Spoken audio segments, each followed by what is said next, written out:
Hello and welcome to another video from me, Rough Swordsman Wargamer. It's part 4 of my video series where I'm endeavouring to learn Atlantic Chase, a game designed by Jeremy White and published by GMT Games by just going through the tutorials. And we're up to Tutorial 6.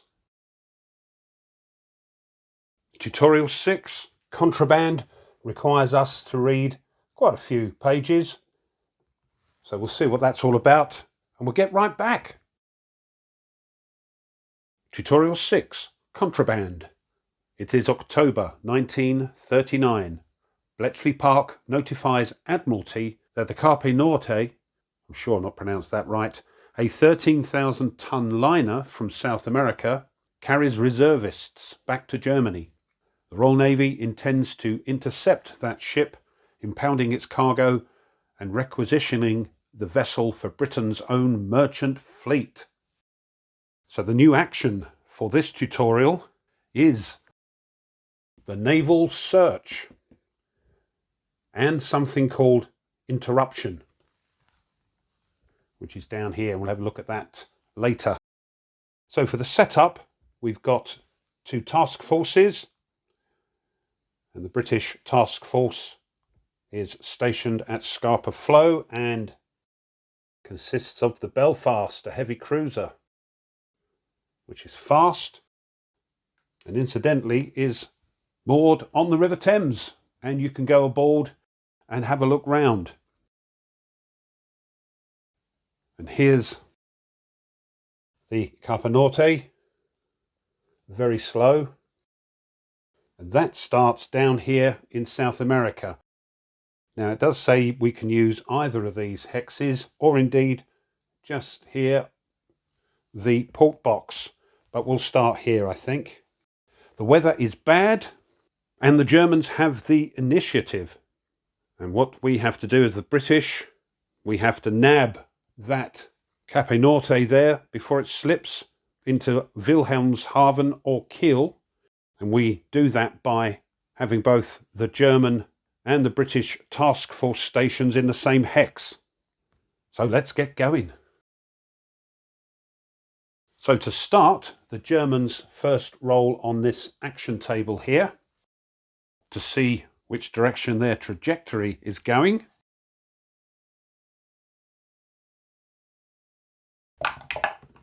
Four. Oh, crikey. Trajectory action to the Denmark Strait. 15 segments, and then pass. So that's the maximum length a trajectory can be. So I've got to adjust the camera to get the Denmark Strait in, which is right up the top there. So they're going to be going around Iceland. There's the Denmark Strait up there. So here we go.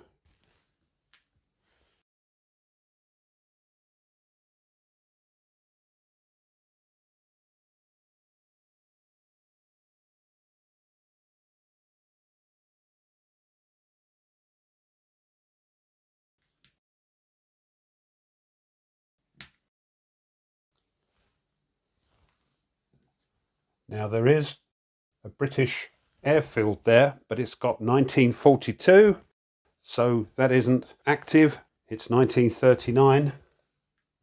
There we are. We've made it to the Denmark Strait.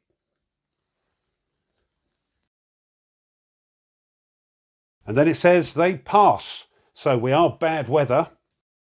So that means they're going to throw to see how many segments they remove. 2, which is what they would normally remove.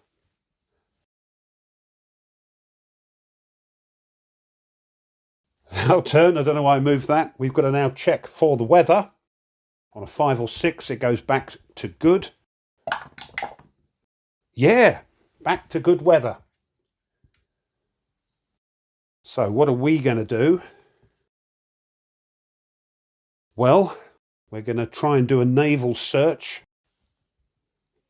So 1, 2, 3, 4. Again, not very familiar with the sort of tactics that the game encourages. But remember, these are tutorials to teach you these actions.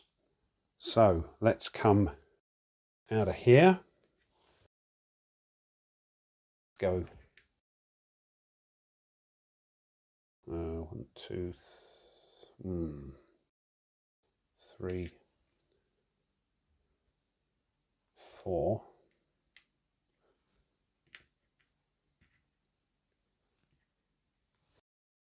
Okay. And for a naval search, we have to designate which task force is the active task force. Of course, we've only got the one, but as it gets more complex, we can use these counters to remind us what's what. And then the target hex, we have to have our trajectory segment in the same hex as the one we're searching, so we'll be searching that one there.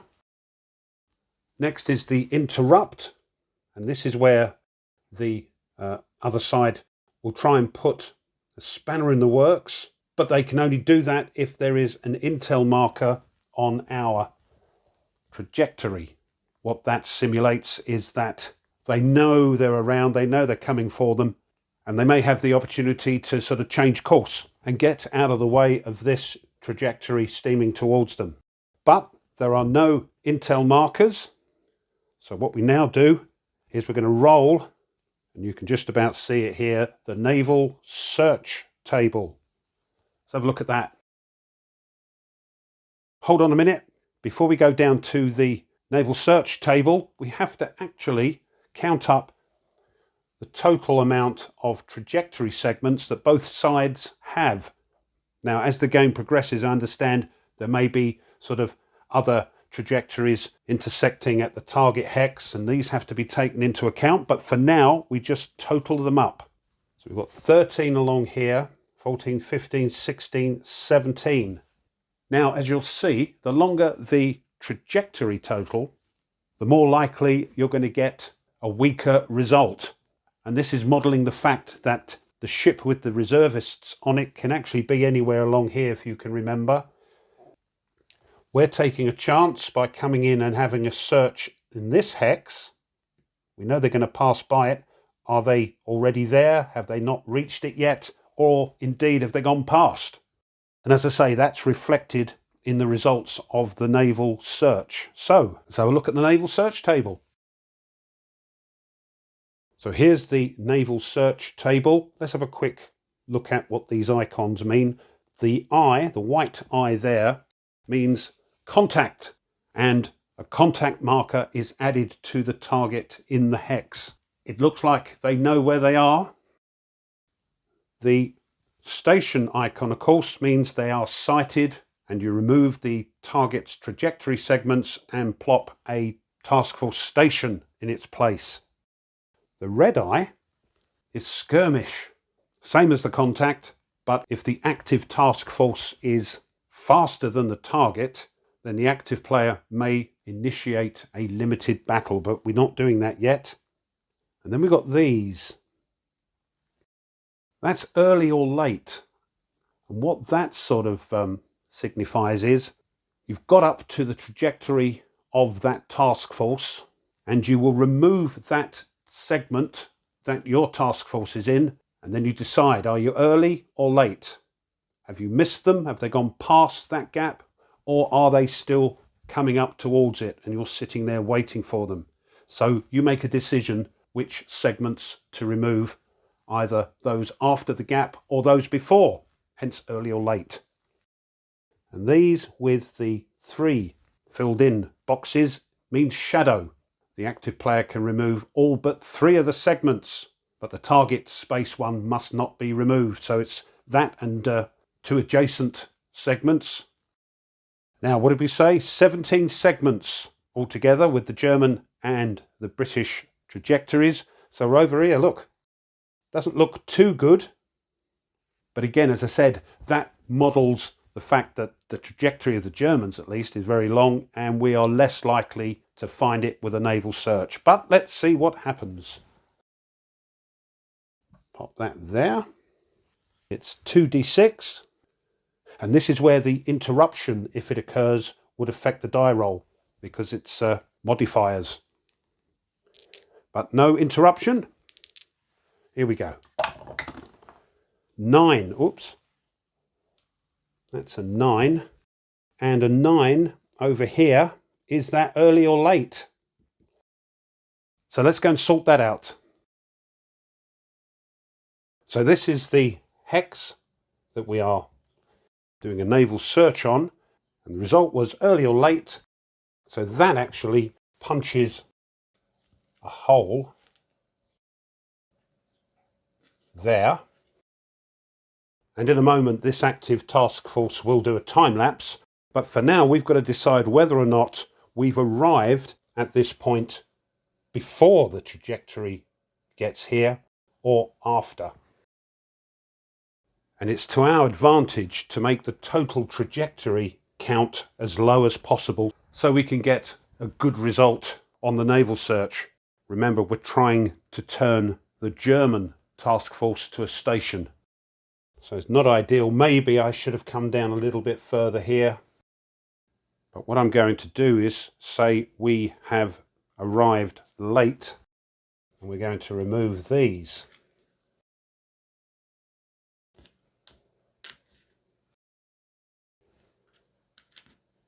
There we are. And as I mentioned earlier, if we couldn't punch a hole in the trajectory, because maybe we searched at the end of the line, they would get an evasive manoeuvres marker. I, for some reason, keep calling them evasion markers, but I know what I mean. So after doing that, we time lapse, and it says all designated task forces except the target task force. So as I mentioned earlier, there may be more than one task force involved in this search, but it's only ours. And as we are a fast cruiser, the Belfast, and it's good weather, we can remove 4 segments. And we turn back into a station. And the last thing we do, you may have noticed, is the Germans will try and seize initiative. What we want as the British in this tutorial is to keep the initiative so we can keep searching, reducing the trajectory sort of totals down so we can get that station result. So they're going to try and seize initiative, and that's a 9+. They don't have any modifiers. They're at 0 here for the tally. So here we go. 7. No, they do not. We keep the initiative, and this goes up to 1. So next time they have to roll for initiative, they get a +1. Well, it's a shame that this isn't around yet, that airfield, because we could launch an air search, and that would give us up to +3 on our die roll. But no, we can't. So what we'll do again is we will do another naval search there. So again, there's the active task force, and we're searching in that hex. This time though, completely different. The trajectory total this time is only 4. So let's see what results we get this time. So look at that. That's more like it. We don't want to throw a 4 or less. Here we go. 7. That is a contact, and they turn into a station because we now know where they actually are. So we've found them.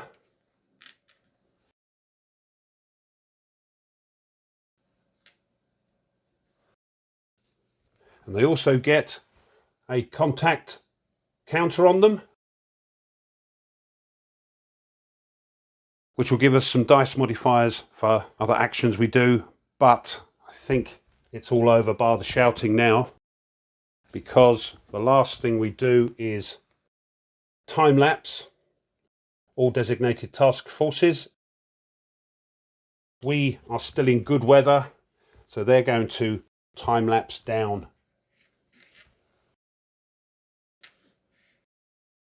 to a station and we've got them. And that's it. It's a shame it didn't go on a bit longer. But again, this tutorial is just teaching you about the Naval Search. And the secret with that, it would appear, is to keep the initiative so you can shorten that trajectory down and down and down and get a better result on the Naval Search. Goes a bit pear-shaped when the other side take the initiative from you and they trundle off again with their trajectories and you've got to start the whole thing again. But this one gives us a good sort of overview of that Naval Search action. Just wanted to quickly show you about the interruption, which never cropped up in our tutorial. And here we've got a station in Brest. We're going to say it's after 1940, so that is enemy controlled. This wouldn't happen. This is just to illustrate the interruption. It's the Brits' initiative. They've rolled for the weather, and now they're going to make a trajectory action.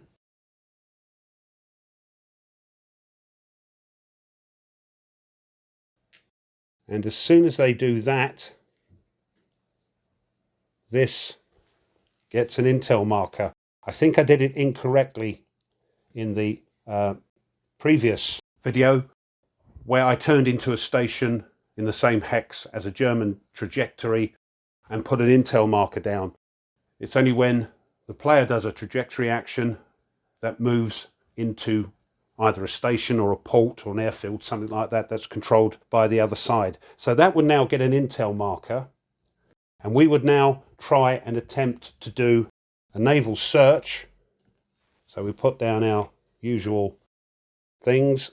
We're searching in this hex, but the Germans will now say they're doing an interruption, and we would roll on here depending on how many intel markers, not just this task force, but any other, what they call coordinating task forces that are involved. But I dare say we'll see that as time goes on. So for now, this has only got the one intel on. So we would roll on this column here. And these numbers, negative numbers, are dice roll modifiers for when we do the naval search. So it makes it a little bit harder for the player doing the naval search, because as I said earlier, the opposition have got a little bit of info, a little bit of intel, and they know that maybe something's occurring.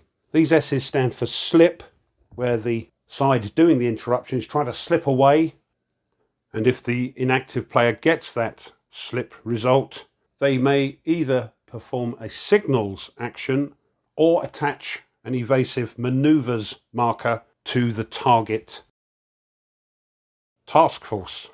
So that's the interruption, pretty straightforward really. The only other thing to tell you is that interruption's not only used for these naval searches, but you can interrupt with a few other actions which we haven't covered yet, and they are airstrike, engage, or stealth attack. There we go. So all that's left to do now is to look at the outcome, and the episode ended because the task force stations were in the same hex.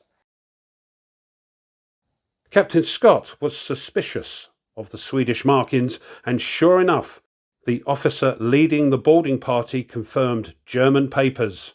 This will be Scott's third prize of October. So there we are. I think we'll leave the video there. I don't want to make them too long, but it's another tutorial under my belt. So I hope that's been of interest and you enjoyed it. If you did and you haven't done so already, as I always say, it would be great if you would have a think about subscribing to the channel. Push the like button of the video, because that really helps, and leave a comment. These tutorials are well put together in my opinion, and are helping me tremendously in learning the game. But what do you think? Let me know. I love to read them. Thanks as always to my subscribers. Thank you very much. And by the way, if you wish to support the channel a little bit further, well now you can. You can buy the channel a coffee. And those coffees do indeed go towards new content for the channel to upload. If you want to check that out, I'll leave a link in the description, and thank you. So until next time, when we continue on our journey to learn Atlantic Chase. A game designed by Jeremy White and published by GMT Games. As always, you take care and goodbye.